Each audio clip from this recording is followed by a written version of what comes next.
Boa tarde a todos e todas. Sejam muito bem-vindos à nossa última live do ano. É a sua última oportunidade de aproveitar a surpresa que a gente guardou para você nessa live de um temazinho que a gente sabe o quão importante é para você alcançar a sua fluência na língua inglesa, que são os phrasal verbs. É também um tema que a gente sabe que causa muita confusão. E por isso a gente convidou hoje um dos nossos super tutores nativos para a gente conversar sobre o que são phrasal verbs, para que servem, por que eles podem ser confusos e dar os 21 phrasal verbs que você não pode deixar de aprender antes que 2021 acabe. Para começar o 2022 como? Já com inglês afiadíssimo. Porque no Cambly é sobre isso, é sobre você ter um diferencial no seu aprendizado. E para que você não perca essa oportunidade de ter um upgrade no seu inglês agora, antes do ano acabar, a gente trouxe essa super surpresa para você que está aqui na tela. Olha, a gente trouxe só por hoje o nosso super desconto de 60% off nos nossos planos anuais com o código SUPERLIVE21. Então, para você que está aqui nessa live com a gente, pega se você ainda não aproveitou o melhor desconto do ano, a gente trouxe ele para agora. Então, pega aqui SUPERLIVE21 e usa nas próximas horas, que vai acabar hoje. Então, você tem até as 11h59 para aproveitar 60% off nos nossos planos anuais. Então, corre e aproveita. Foi o nosso presente de Natal, presente de Ano Novo, para você começar o ano já com inglês afiadíssimo. E depois que você aproveitar, vem aqui para ficar com a gente, com o tutor Paul, para a gente saber tudo sobre phrasal verbs antes do ano acabar. Então, bora começar, galera. Deixem aqui seus comentários, deixem suas perguntas, porque live é para isso, para a gente ter um contato aqui com o nosso tutor nativo do Cambly para tirar as suas dúvidas do inglês. Então, bora começar. Tutor Paul, welcome. Welcome, everyone. Thank you so much, Teacher Manuela, to have me here. So nice to be with you today. Of course. Thank you for having us as well. We're so excited about the subject because we know it's so important for the English language. Yes. And can you tell us a little bit what are phrasal verbs for? Yes, phrasal verbs are, first of all, let me tell you what they are, right? They are idioms. That means that they are a part of a language that is not part of the formal language. It's not part of the original language. It's something that came later. So an idiom is something that is a little bit more informal. Okay. Now, it's made up of two parts. It's a verb and another element, usually a preposition, right? And these two words, or sometimes three words, come together and they only have one meaning. And what's interesting between English and Portuguese is that any phrasal verb in English can probably be replaced by one word in Portuguese. Okay. Now, that's because Portuguese, you guys should be happy about this, is a richer language and it has much vaster vocabulary. English has fewer words, so it has to use two words together to create a new word, right? That's really how it works. But native speakers like me, we use phrasal verbs very often. So that's why it's important to learn them. Of course. But you mentioned that it's not very, it's more in an informal setting, or you do use it in more formal setting as well? You know, that's a great question. In terms of the language, phrasal verbs are informal. Like I would probably try to avoid using a phrasal verb maybe if I were writing a dissertation for the university. Okay. But are they used in formal environments like in the office or in the hospital if you're a doctor? Yes, they are used by professionals every day. So phrasal verbs are used by everybody. Doctors, engineers, astronauts, people on the street, bus drivers, everybody uses them, okay, but they are not an original part of the language. They developed throughout history. They came later. So what I understand by what you just said is that it's more in a formal or informal setting when you're speaking, but not when you're writing like an email or an essay in your college and things like that. But in a speaking matter, it's kind of common sense. Exactly. For conversation, for speaking, even if you are speaking with a colleague in a formal environment, it's fine to use. But if you were writing a report, like, for example, a financial report, you would probably not use a phrasal verb. You would probably use the formal dictionary word. Exactly. Perfect. And why do you think phrasal verbs can be tricky to understand? Oh, easy. Because when we are learning a second language, we learn to think in terms of word for word. So we look at two words and we think, well, here's the meaning of one word. Here's the meaning of another word. If I understand word number one, and then I understand word number two, I'll understand what a phrasal verb is, and you won't. So that's why, guys, you got to learn phrasal verbs, especially the most common ones, which we're going to talk about today. Perfect. So, pessoal, se vocês estão entendendo aqui a explicação, deixa seu comentário. Se vocês ainda precisam de tirar alguma dúvida, manda aqui sua pergunta, que eu vou ajudando aqui nessa interlocução para vocês não perderem esse tema, que, como o tutor Paul falou, é super importante para aprender e afiar o seu inglês. Então, and let's go now talk about the examples. So people probably will understand better by the examples. How about that, tutor Paul? Sounds great. Let's do that. Okay. And feel free to use the chat, our chat, whenever you feel comfortable or feel like it.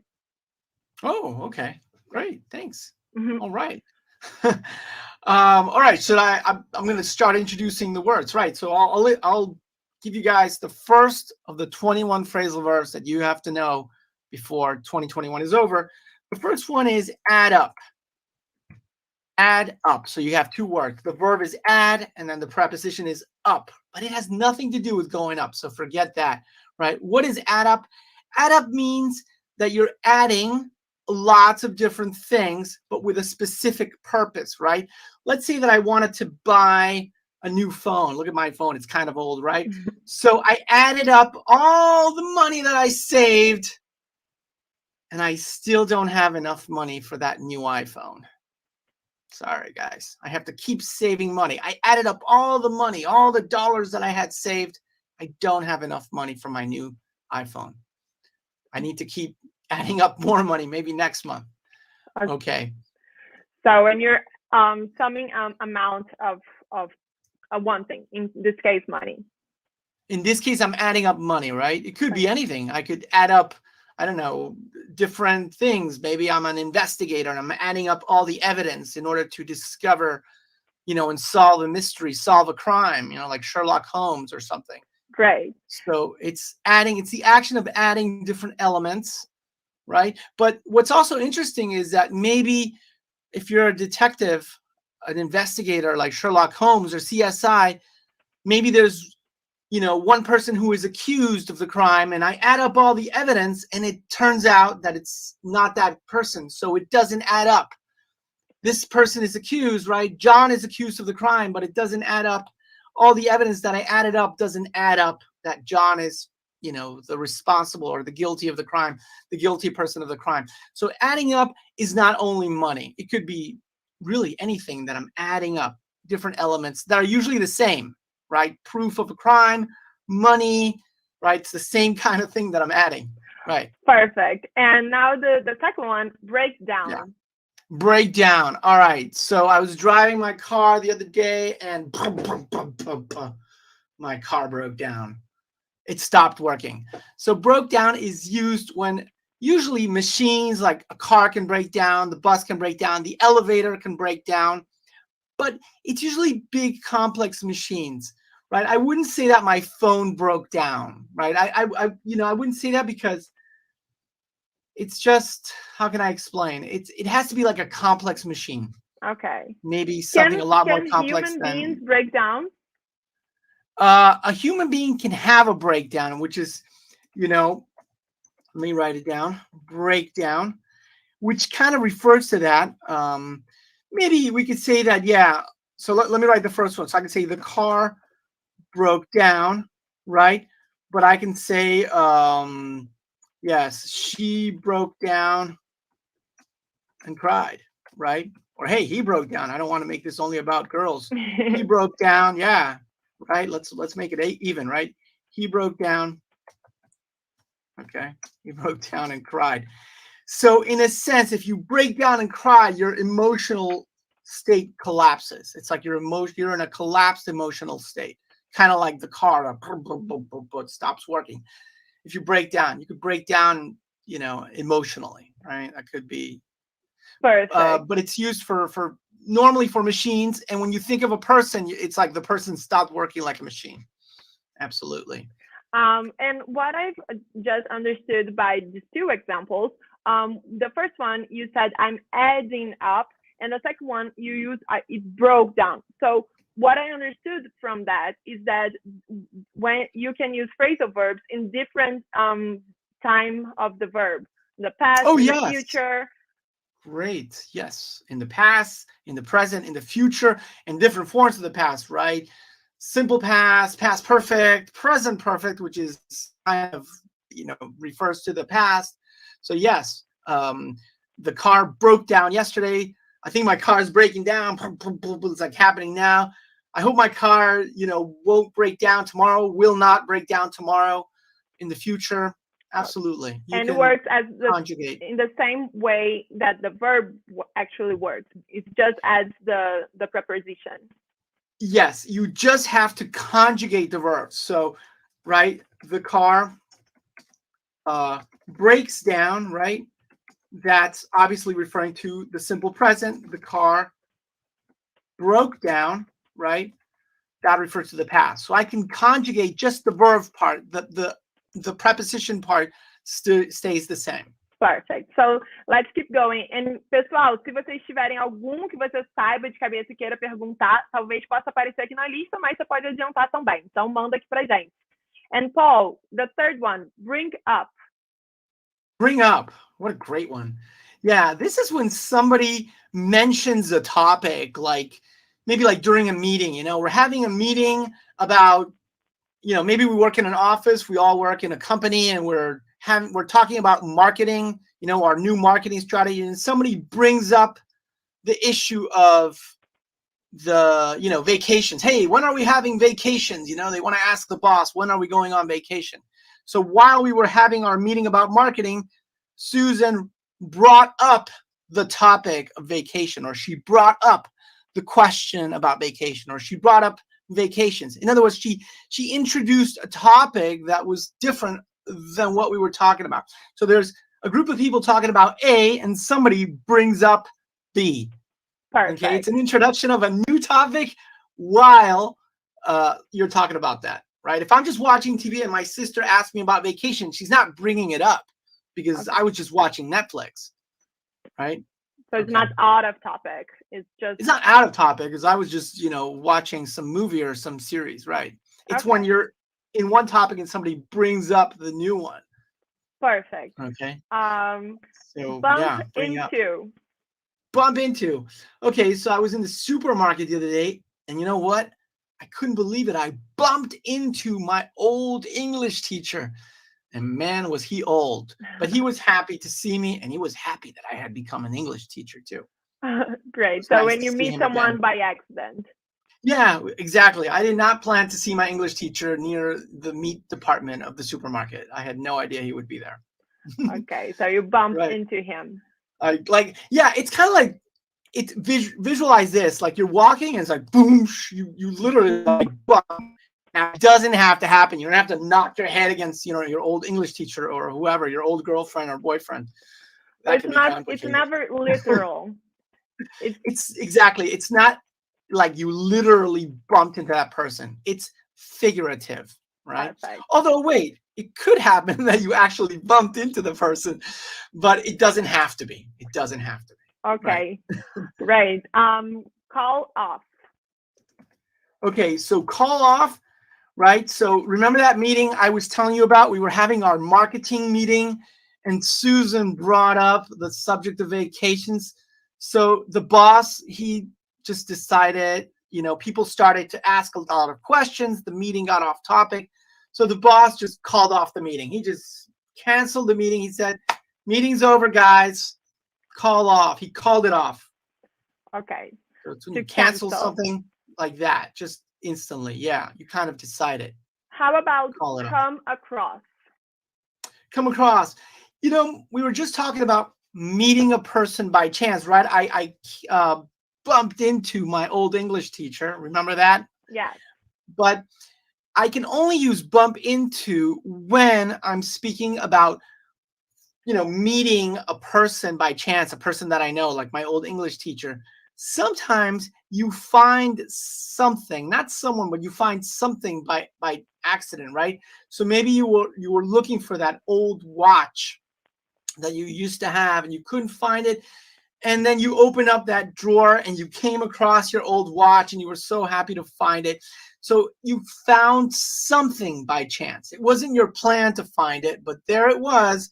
You open that drawer and there was your watch. So it's kind of like the same thing as finding a person by chance, but in this case, instead of a person, it's an object, right? Great. And I can also use come across an idea. Yeah, I guess you could come across, especially, you know, we all use the internet these days. So, you know, you could come across information, you know, while you were searching, you came across the name of this person, you know, who is this person, this famous, you know, influencer or whatnot. And you came across her name and you came across her name again, and you finally decided to find out, well, who the heck is she? And so you made a Google search. You know, you kept coming across this person, you kept finding this person. So it could also be an idea, but, you know, ideas are abstract. So it could be an idea. I mean, why not? Ok. We are doing great here. But, guys, pessoal, se vocês têm alguma coisa, manda aqui pra gente saber como é que vocês estão se familiarizando com esse tema que é super importante. Então, manda aqui seus comentários enquanto a gente segue a nossa 21 listas de phrasal verbs até terminar 2021. Tutor Paul, how about drop by? Drop by. Yeah, that's kind of a short visit that you do or that somebody does to you, right? So maybe you know, I'm going to visit my mom, you know, for a little while. Like maybe my mom lives near the supermarket. So later, I don't live with my mom, by the way. So I live in my house. My mom lives in her house. But when I go to the supermarket, right after I finish, I'm going to drop by my mom's house, visit her for a little while, have some coffee and talk. So what that means is that I'm going to visit my mother for a short time. I'm not going to stay there, you know, for 1 week. I'm just visiting her for a short time. So in that example, I'm dropping by my mother's house, right? So I'm going to write this sentence. I'm dropping by my mother's house, right? Now, the fact that I'm dropping by doesn't say that if I tell her or not. Maybe I tell her, maybe I don't. That's up to me, right? The phrasal verb dropping by just means a short visit. Because maybe later I was watching my favorite Netflix series and then my cousin dropped by and, you know, I had to stop watching it and he was telling me something that happened to him. So in that case, I didn't know my cousin was going to visit me, but he dropped by. So, you know, I had to turn off Netflix and talk to my cousin. And did you find out something? That's our next. Did I find out? Yeah, I found out that my cousin was trying to, you know, get a new job. And I found out that my cousin had applied for a new job at Google. So he was really excited. And that's why he dropped by to tell me the news. And so when you find out, it's that I discovered. I didn't know that. So, of course, I was really happy for him and I wished him luck. And, you know, we talked for a little while. You know, I didn't know that. I thought he was just going to talk to me about the usual stuff. But I found out that he was really excited because of his new possible job at Google. Great. And get out. But after a while, you know, he was there forever.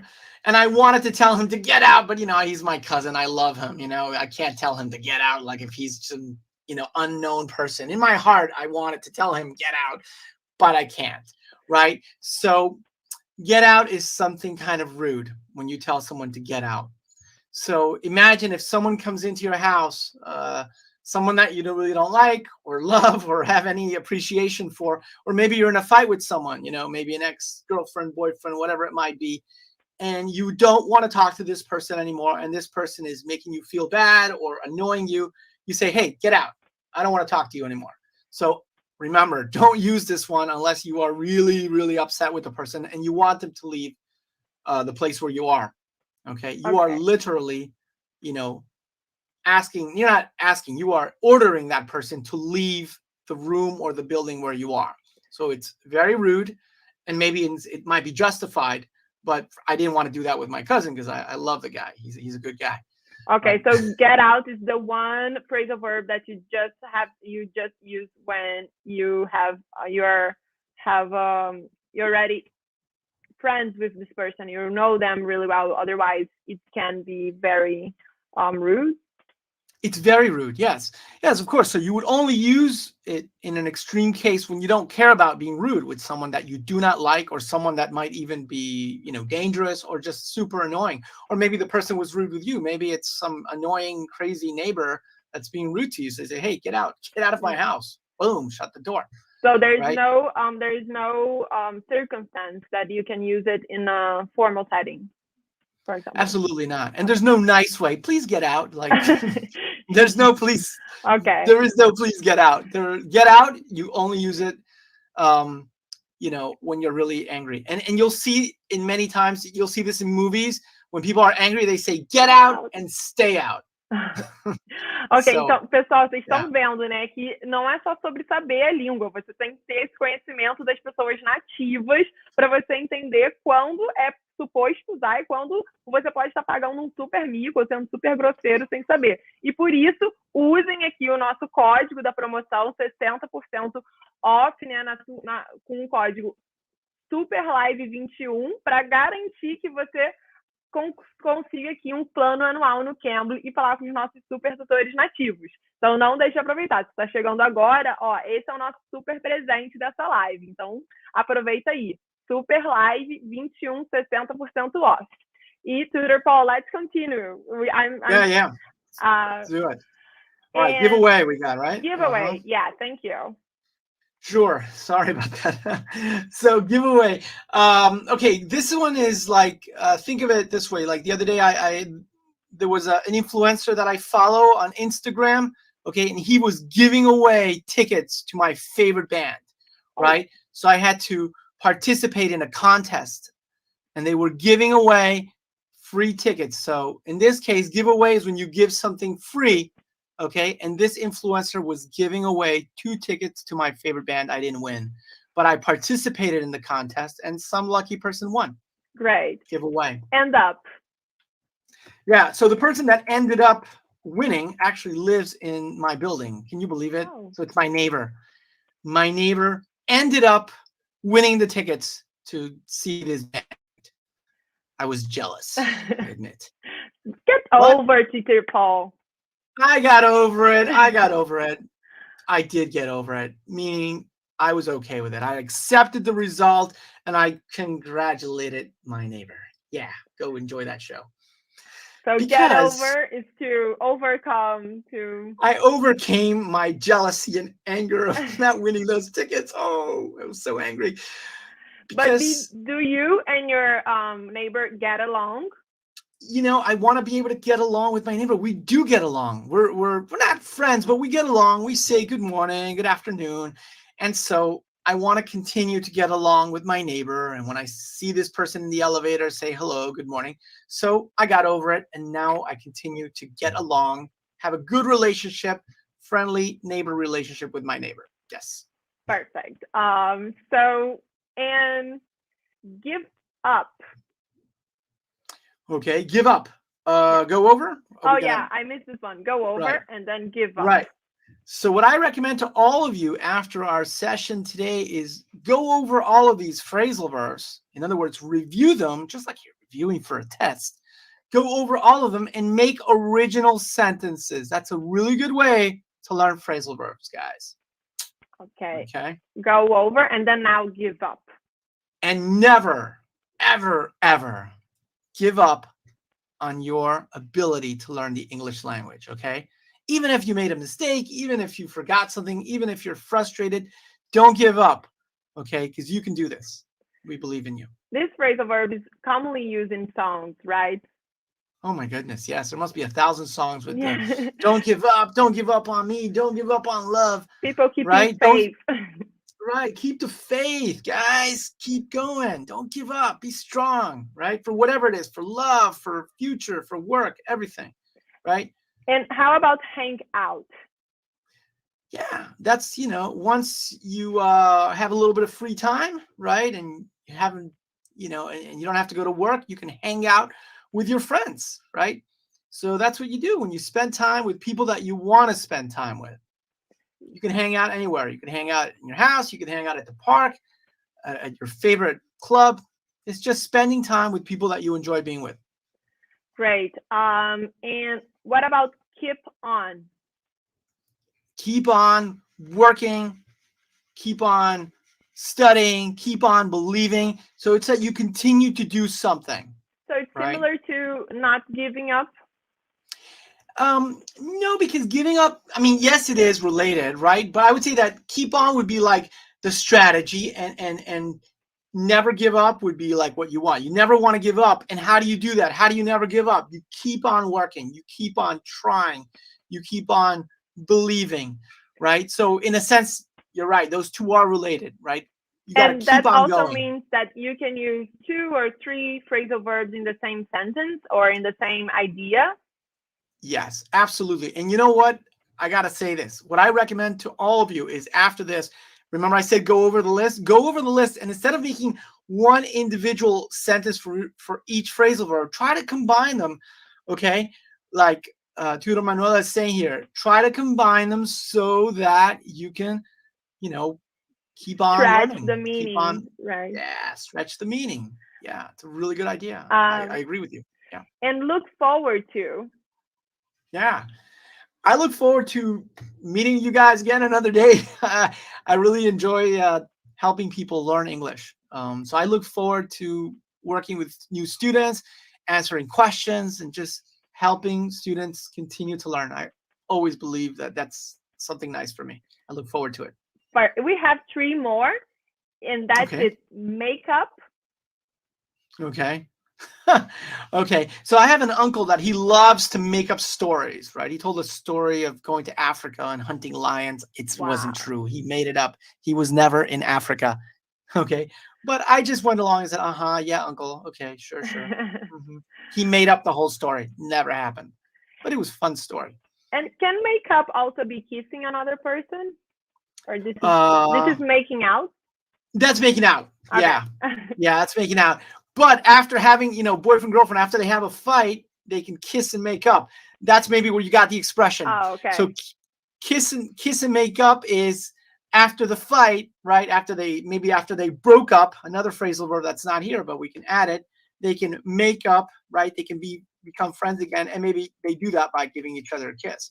So they break up, right? They broke up, sorry. Actually, the infinitive is phrasal. They break up, and then they decide to reconcile, and they kiss, and make up again, right? So what we're seeing here with when you change one little word, like you have a whole new meaning. You're not kidding. Exactly. That's why phrasal verbs are tough to learn, but you can do this by making sentences. Right. Definitely. And having experience with native tutors as well, right? Right. I always learn a bunch of phrasal verbs when I'm talking to tutors on Cambly. Yeah. Absolutely. Okay, so we have 2 more to end our 21 phrasal verb list, which is show up and put off. And put off, right. So we were going to have this great meeting, for this friend of mine in the reunion, my high school reunion, but he didn't show up. So we all met, and he never showed up. And then he said that his car broke down. He said, don't worry, we're going to put off the meeting for another day. So we put off the meeting for 2 weeks later, and we hope that he shows up this time. Great. Fingers crossed. Yeah.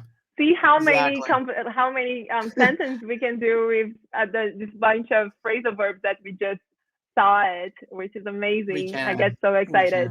And put off. A lot of fun. Yeah. Right. So put off. We postponed the meeting, right? Oh, okay. The meeting.